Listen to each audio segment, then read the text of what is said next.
Hello? Tulog ka ba? Ano? Alas 8 na ng umaga at siya'y natutulog pa. Gumising ka na. Nanay! Bakit ka sumisigaw ng ganyan? Ginising kita. Kung ayaw mong bumangon, ihihila kita ng pilit. Bumangon ka na, anak! Kung ayaw mong maghugas, dadalhin ko ang pagligo sa'yo. Mom, ano yung ginagawa mo? Ginising kita para sa paborito kong may kaarawan sa mismong kaarawan niya. Maligayang kaarawan, mahal ko. Siyempre may inihanda akong regalo para sa'yo. Mag-i-empake na ako. Nanay, libro ito. Salamat, isang cupcake. Ngayon gagawa ako ng aking pinakatagong hiling at ihihipan ito. Mahusay. Salamat, nanay. Pinag-aabala ko ito buong umaga. Bilisan mong kainin ito. Mahal ko. Miss Ruby! Phoebe, gumising ka. May araw na sa labas ng bintana. O, ang himbing ng tulog niya. Miss Phoebe, magandang umaga. O, mula sa iyong kamanghamanghang mga mata. O, magandang umaga, Kim. O, naihanda mo na ang lahat para sa isang perpektong umaga. Ang paborito kong gintong mga pad. Ngayon, ilalagay ko na ito sa mga mata. Oh, salamat. Naalala mo. Siyempre, naaalala ko. Kaarawan mo ngayon, maligayang kaarawan, mag-wish ka.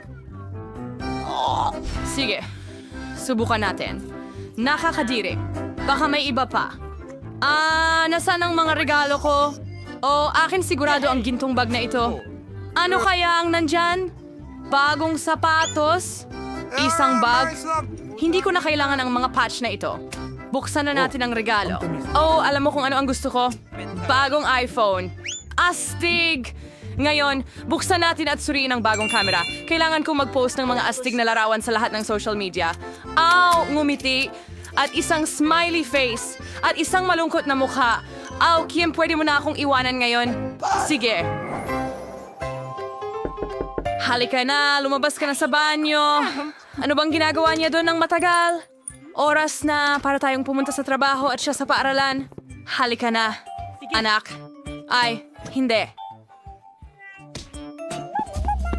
Oh, kailangan kong pumili ng isusuot ko para sa eskwela ngayon.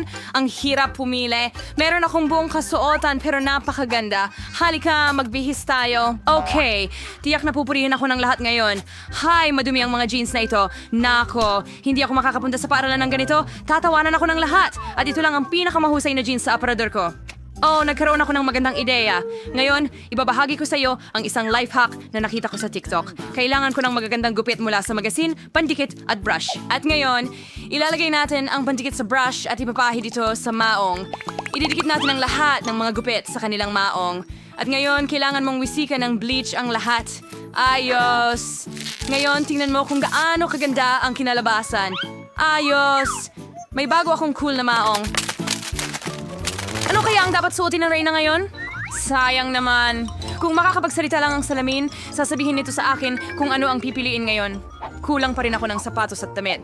Dapat yata akong pumunta sa Milan at i-update ang aking wardrobe. Lahat ay napakaluma na. Galing pa ito sa aparador ng nanay ko. Paano ito napunta rito? Nakakasuya. Kim, kailangan ko ng tulong mo. Oh, Miss Phoebe, ano ang nangyari? Oh, pula ito. Malamig, walang maisuot. Naiintindihan ko.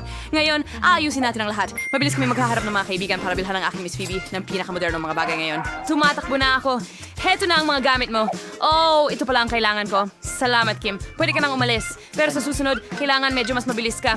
Oh, ayos. Sobra-sobra ito. Kaya, perpekto na ulit ako at pwede na akong pumasok sa paaralan. At ang paborito kong paaralan... Late ngayon? Kamusta, Rewind? Ay, kinimar ninja. Ito ay usapang nerd sa atin. Sino ang nagmamaneho ng napakagandang pink na kotse? Bago ba ito? Pansin, dumating na tayo sa paaralan. Kailangan nating maglatag ng pink na carpet para kay Miss Phoebe papunta sa pintuan ng paaralan upang hindi madumihan ang kanyang mamahaling sapatos. Magaling, maaari ka nang lumabas. Kamusta? Sa inyong lahat. Ako si Phoebe. Ako ang bago ninyong kaklase.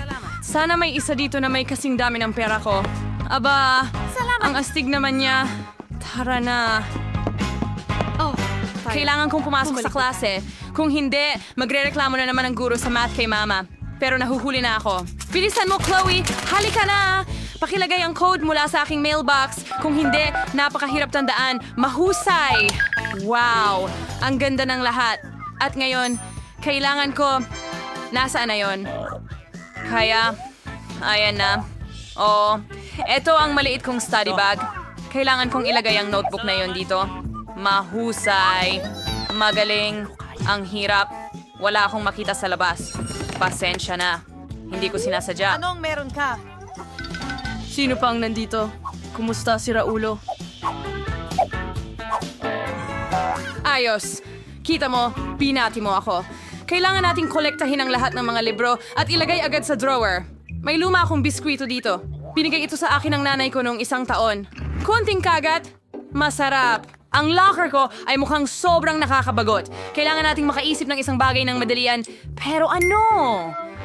Tama. Nagtatanong May natitira pa kami. akong piraso ng pintura sa dingding matapos ang pag-aayos at ilang paboritong bagay. Ikakabit ko ang lahat sa pinto at papagandahin ito. Ang kinalabasan ay napaka-cute. Talagang gusto ko ito. Lahat ng mahal ko ay nandito. Tingnan mo lahat ng bagay na ito. Hindi ba ito Pero cool? oras na para sa klasiko. Siguradong tatawagan ng guro ang nanay ko. Bilisan mo at tumakbo. Mga kaibigan, tingnan ninyo ang math assignment dito sa Pisara. Mukhang hindi ito ganun kahirap dahil paulit-ulit na natin itong ginagawa. Bilisan natin! Ibebenta natin lahat ngayon. Astig na handa ako para sa pagsusulit sa bahay. Ay nako, nabali ang lapis ko. Pero wala akong isa pa. Siguro nasa aktasi ko ito. Naku po, meron namang mga candy. Oh, may naisip ako. Pwede kong ilagay lahat ng candy sa watercolor na may mga pintura. Magdagdag ng tubig at makakakuha ng masarap na pintura na pwede kong gamitin sa pagsusulit sa math. Ayos! Nag-aral ako kaya napakasimple lang. Perfecto. Matutuwa si nanay sa susunod kong A. Hindi lahat ay maganda para sa akin. Hindi ko pinag-aralan ng matematika. Bakit ko ito kailangan? Mas madali para sa akin na humingi ng tulong sa taong mahilig mag-cram na magdesisyon para sa akin. Sige na, tulungan mo ako. Bibigyan kita ng pera. Kita mo? Sige, konti pa. Pera? Sa ganitong paraan, makakabili ako ng 10 siyentipikong journal. Sige, pumapayag ako. Pwede mong kunin ang pagsusulit ko. Kumusta na ang trabaho? Oh, sige. Dumating na ang oras ng pagtatapos? Iabot May mo na? oras pang natira para magbasa ng kaunti. Ano kaya ang magiging resulta? Yehey! Isang A. Perfecto. Ano ang makukuha ko? Ano? Mali ang lahat? F-? Hoy Kramer, dapat perpekto mong nasolusyonan ang lahat.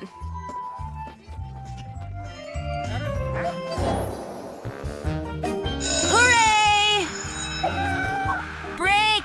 Sa wakas, makakakain ka na ng kaunting merienda. Kim, alisin mo ang mga textbook sa mesa ko. Oo, salamat. At ngayon, kailangan kong mag-set up ng mesa at makakakain na ako ng tanghalian. Parang nasa bahay lang. Oh, isda. Nakakadiri. Alisin mo yan. Sana hindi ako magutom ngayon. Sige na, bigyan mo ako ng masarap. Mas mabuti ito ngayon. Oh, pizza. Ayon sa panlasa ko. Ano ang sayo, Simpleton? Oh, ang nanay ko ang naghanda ng tanghalian para sa akin ngayon. Lagi siyang nagiiwan ng mga cute na mensahe. Oh, ang sarap. Isang sandwich ng pusa. Anong sandwich? Cute na mga nota. At ang mga magulang ko ay laging nagtatrabaho. Jane, merong akong magandang ideya. Magpalitan tayo ng tanghalian. Magaling. Wow, napakasarap ng pizza na ito. Salamat.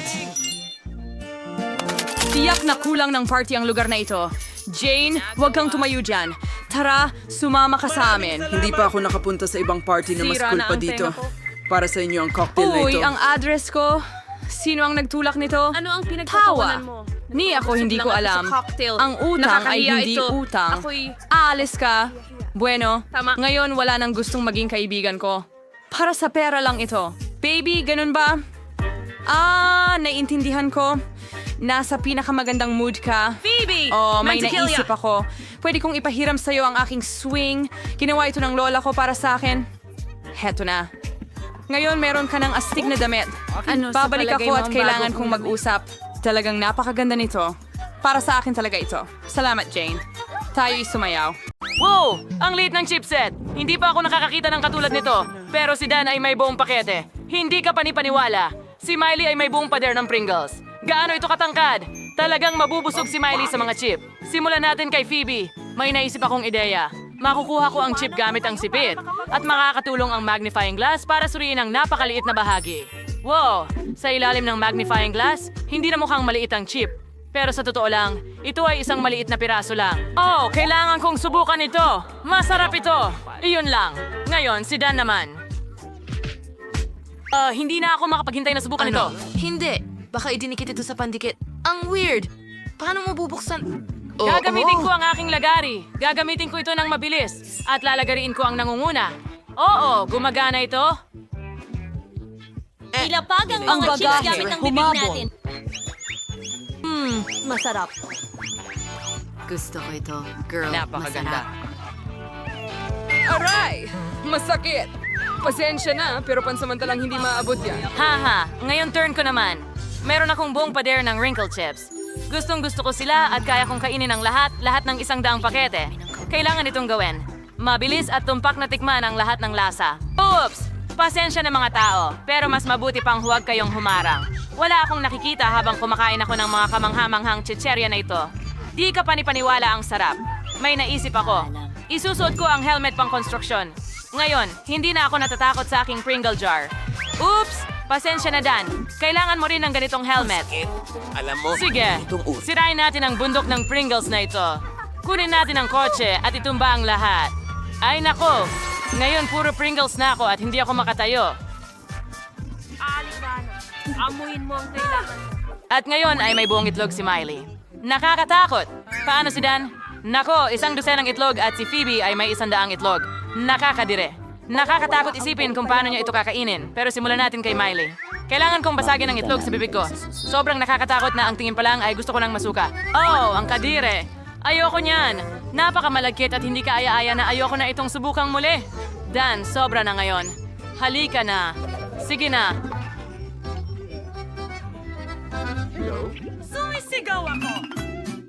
Handa na? Kaya ko bang kainin lahat ng 10 itlog? Tama. May naisip akong ideya. Tinuruan ako ng aking sensei ng isang trick. Ipapakita ko ito sa iyo ngayon. Kailangan mong itapon sa ere ang mga itlog at pasagin lahat gamit ang magaan na kamay. At ngayon, mahuli natin ang lahat ng kalahati. Yuhu! Gumana ito. Napaka-cool nito. At ngayon, inumin ko silang lahat gamit ang isang stick. Nakakadiri iyon. Pero pwede na. Nakakadiri iyon. Hindi ko talaga gusto. Ayoko ng itlog sa kahit anong anyo. Ang sama. Halos tapos na ako.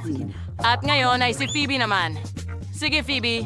Swerte. Talaga? Umaasa ako na makakaupo na lang ako. Aling aksyon ang dapat kong simulan? Kukunin ko ito. Teka, Phoebe, hindi. Anong nangyayari? Hindi Ang buong bundok ng yelo ay bumabagsak mismo sa akin. Iligtas mo ako! Nahuhulog ang mga itlog sa akin. Nakakadiri. Nako, napuno na ng itlog ang buhok ko. Ang pangit. Wow, Phoebe, kumusta ka? At parang okay lang siya. Mukha pa nga siyang bagay sa dilaw. Sige na. Wow, ito ay isang marmalade na mata. Ang sarap nito. Pero si Miley ay may 10 marmalade na mga mata. Astig! Hindi ka panipaniwala. Pagkatapos ay meron kang 100 layer ng jelly ice. Ayos, magsimula tayo kay Phoebe dahil meron lamang siyang isa. Wala akong problema. Simulan na natin. Sige, sobrang sarap! Gustong gusto ko ito. Astig! Pero gusto ko pa ng higit. Okay, ngayon naman si Miley. Hooray! Mas gusto kong subukan lahat ng marmalade ice. Taya ko na may lalagay ko ang lahat ng 10 jelly ice sa bibig ko ng sabay-sabay. Sigurado akong magtatagumpay ako. 5 marmalade na mata na ang nasa bibig ko. At ngayon, may 5 pa akong isinusubo. Okay, at nagtagumpay. Halos tapos na. Ang sarap. Gusto ko ito. Ngayon, ikaw naman. Sobrang gutom na ako. Nakakainin ko ng malugod ang lahat ng 100 marmalade ice. Magtapon tayo ng isa at isa pa. Ang sarap. At ngayon, 2 pa guys. Ano sa palagay ninyo ang aking mga mata? Ano ang ibig sabihin ng berdeng sopas? Ang sarap nito. Mga babae, sobrang saya ko na marami akong masarap na marmalade na mata. Ano ito? Gusto mong mag-share ako sa'yo? Patawad, pero handa akong maging madamot sa natitirang araw ko. Pero ayokong magbahagi ng marmalade na mata. Kakainin ko ito mag-isa. Ay, nako. Anong problema sa akin? Natatakpan ng yelo ang buong mukha ko. Ano ang gagawin ko? Isa na akong halimaw. Wow! Iyan ang Huba Buba Gum. Napakasarap. Pero si Miley ay may isa lang. Samantala, si Dan ay may 10 huba-buba gum. Ilan kaya ang kay Phoebe? Wow, hindi ako makapaniwala sa nakikita ko. Mayroon siyang 100 huba-buba gum. Ayos yan. Gusto kong subukan lahat agad-agad. Simulan natin kay Miley. Ako? Sige. Mas gusto kong mag-try ng chewing gum. Oh, kung gaano kasarap ito. Gusto ko ito. Gusto niyo bang makita kung gaano kalaking bula ang kaya kong gawin? Tingnan niyo ako. Ay, hindi. Ang gum ko. Hulihin mo. Yuck. Miley, ang gum mo ay nasa mukha ko. Nakakagalit. Ayoko nito. Ang kilay ko. Natanggal ko ang kilay ko. Kailangan ko na itong idikit ulit. Ayos lang ba? Kumusta? Hindi, tabingi ang kilay mo. Phoebe, ang saya nito. Paano naman ngayon? Ikaw naman, Dan. Oh, kailangan kong alisin ang buong pakete sa lalong madaling panahon. Mahusay. Natanggal na ang balot. At ngayon, pwede ko nang nganguyain ang lahat ng bubblegum ko sabay-sabay. Kailangan mong Paintulutan magpaloob akong ng mangumunguya ng pinakamalaking gum. bula sa Tingnan mundo. mo kung gaano ito kalaki. Hindi ba tasdig? Talaga? Paano Tara na! Ano ang ginawa mo? Tingnan mo ang mukha ko ngayon. Sige, kaya ko pa rin itong kainin. Kadiri ka, Dan. Huray! Mahilig talaga akong ngumoy ng chewing gum, lalo na ang oba-buba. Dapat siguro nating subukan. Gusto ko ring sumubok magpalobo ng bubble. Paano kung... Malaking Diyos isa-itlog ko. ngayon At ay ikabit ito maaari sa ko na upuan itong ko. itali. Ayos. Gusto ko pang kumain ng mas maraming mga bola na ito. Meron akong magandang inumin. Ayos! Kaya kong magpalobo ng 100 lobo. Halos tapos na. Ang astig. Super. Mga pare, hindi ako makapaniwala. Aalis na ako. Paalam. Gustong gusto ko ito. Ang ganda dito. Ang saya. Kaya kong lumipad. Wow! Ang ganda ng donut na yan. Si Phoebe ay may isa lang, pero si tatay ay may 10 donuts. Miley ay Hindi may ito isang pwede. kagilagilalas na 100 bagay. masarap na donuts. Astig! Magsimula tayo kay Phoebe. Sige, Phoebe. Ikagagalak ko pa nga. May pumasok na ideya sa akin. Ayokong madumihan habang kumakain ako ng donut. Habang kumakain ako ng donut gamit ang tinidor at kutsilyo, syempre. Sa ganitong paraan, tiyak na may enjoy ko ang bawat kagat. At ito ay magiging di malilimutang masarap. Mga kaibigan, kung hindi ninyo alam kung ano ang kagandahang asal, huwag ninyo akong pagtawanan. Ang sarap! Malapit na akong matapos. Huling piraso. Ang galing! Ngayon, Stan, maaari kang magpatuloy. Ay, ibig kong sabihin, hindi ko maintindihan ang tungkol sa Alamin asal. ng Pero, na napakasarap ng mga Kailangan donut na kong yun. kainin ang mga ito sa lalong madaling panahon. at hindi ako natatakot na madumihan dahil napakasarap nito, Astig na meron akong 10 donuts. Nakakain ako ng sapat. Galing. Ngayon, turn na ni Miley na kainin ang kanyang 100 na donut. Handa na akong magsimula, pero gusto ko munang bumuo ng pinakamataas na donut tower sa mundo mula sa mga donut ko. Ito ay magiging sobrang taas. Pero magiging sobrang cool ba ito? Siyempre, wala pang gumawa ng ganitong kataas na tore dati. Mga kaibigan, nakagawa na ako ng mataas na tore pero may natitira pa akong mga donut. Siguradong kakailanganin ko ng hagdan. Natitirang mga donut sa itaas. Basta wag lang gagalawin ng kahit ano. siguro. Paano kung donuts? Siyempre. Sarap naman. Hindi ka pa paniwala. Naku, nahuhulog ako mga kaibigan. Aray! Hindi malambot ang paglanding. Sinira niya ang tower kong donut. Ang mga donut ay nakakatawa talaga at napatawad na kita. Napakasarap nila. Salamat!